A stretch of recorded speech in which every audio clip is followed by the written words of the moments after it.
how you can simply go ahead and delete Spotify account. This is going to be the only video that you'll ever need to watch on the internet. So with that being said, let's get straight into the video.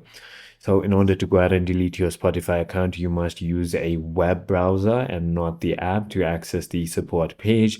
But before you start, let me just tell you a couple of important things. If you have premium, your subscription must be first cancelled to downgrade to a free account before deletion. Deleting your account permanently removes all playlists, followers, and saved music, and this can't be undone. And you'll get a 7-day window to reactivate by clicking a link in the confirmation email. After that, the account and data are gone. Now, all you need to do is, first things first, open your website and then simply go ahead and log in. And now once you've done that, simply click on support or find the help link in the folder. So let me just go ahead and do that real quick. So you can also click on settings right over here.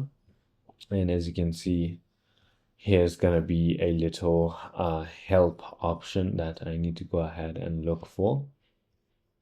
However, if you can't find it, like I'm having issues right now, all you need to do is just head into spotify.com/support, just like that. And now, as you can see, you're going to be taken to that page. And now all you need to really do is click on the support tab right over here. And now once you've done that, you're going to be on this page right over here.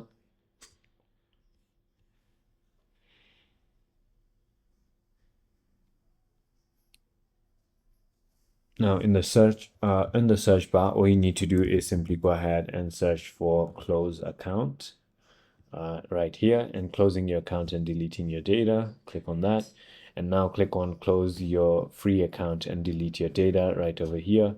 And that is it. Simply go ahead and enter your password by clicking on this, and then your account will be deleted. It is as simple as that. I hope this video clarified everything for you. If it did, hit that like button, and I'll see you on the next one.